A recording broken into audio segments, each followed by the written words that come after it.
Tidak seperti biasa, hari itu Baginda tiba-tiba ingin menyamar menjadi rakyat biasa. Beliau ingin menyaksikan kehidupan di luar istana tanpa sepengetahuan siapapun, agar lebih leluasa bergerak. Baginda mulai keluar istana dengan pakaian yang amat sederhana, layaknya seperti rakyat jelata. Di sebuah perkampungan, beliau melihat beberapa orang berkumpul. Setelah Baginda mendekat, ternyata seorang ulama sedang menyampaikan kuliah tentang alam barzah. Tiba-tiba ada seorang yang datang dan bergabung di situ. Ia bertanya kepada ulama itu, "Kami menyaksikan orang kafir pada suatu waktu dan mengintip kuburnya, tetapi kami tiada mendengar mereka berteriak dan tidak pula melihat penyiksaan-penyiksaan yang katanya sedang dialaminya. Maka bagaimana caranya membenarkan sesuatu yang tidak sesuai dengan yang dilihat mata?" tanya orang itu. Ulama itu berpikir sejenak, kemudian ia berkata, "Untuk mengetahui yang demikian itu harus dengan panca indera yang lain. Ingatkah kamu dengan orang yang sedang tidur? Dia kadang-kala bermimpi dalam tidurnya digigit ular, diganggu, dan sebagainya. Ia juga merasa sakit dan takut. Ketika itu bahkan memekik dan keringat bercucuran pada keningnya.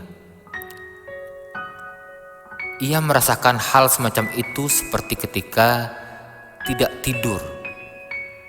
Sedangkan engkau yang duduk di dekatnya menyaksikan keadaannya seolah-olah tidak ada apa-apa.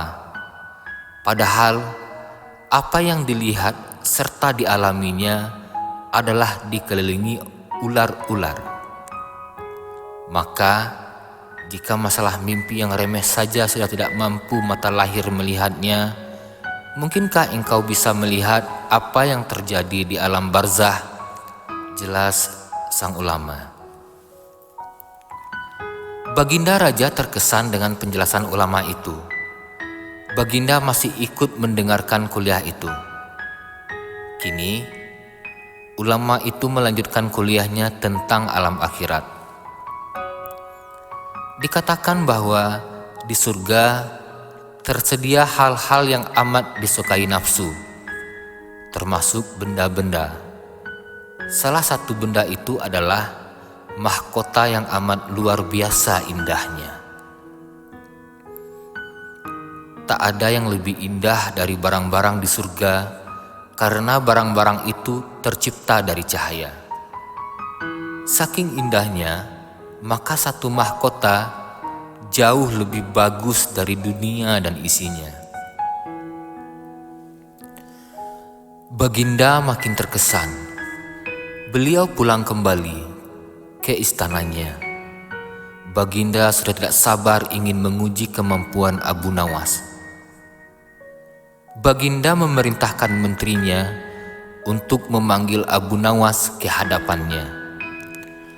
"Aku menginginkan engkau sekarang juga berangkat ke surga, kemudian bawakan aku sebuah mahkota surga yang katanya tercipta dari cahaya itu. Apakah engkau sanggup, Abu Nawas?" "Sanggup, Paduka yang mulia," kata Abu Nawas, langsung menyanggupi tugas yang mustahil dilaksanakan itu. "Tetapi Baginda harus menyanggupi pula satu syarat yang akan hamba ajukan," kata Abu Nawas dengan percaya diri. "Sebutkan syarat itu," kata Baginda Raja. "Hamba mohon Baginda menyediakan pintunya agar hamba bisa memasukinya, kata Abu Nawas. Pintu apa? Tanya Baginda belum mengerti. Pintu alam akhirat, jawab Abu Nawas. Apa itu? Tanya Baginda ingin tahu. Kiamat, wahai paduka yang mulia. Masing-masing alam mempunyai pintu. Pintu alam dunia adalah liang perenakan ibu. Pintu alam barzah adalah kematian.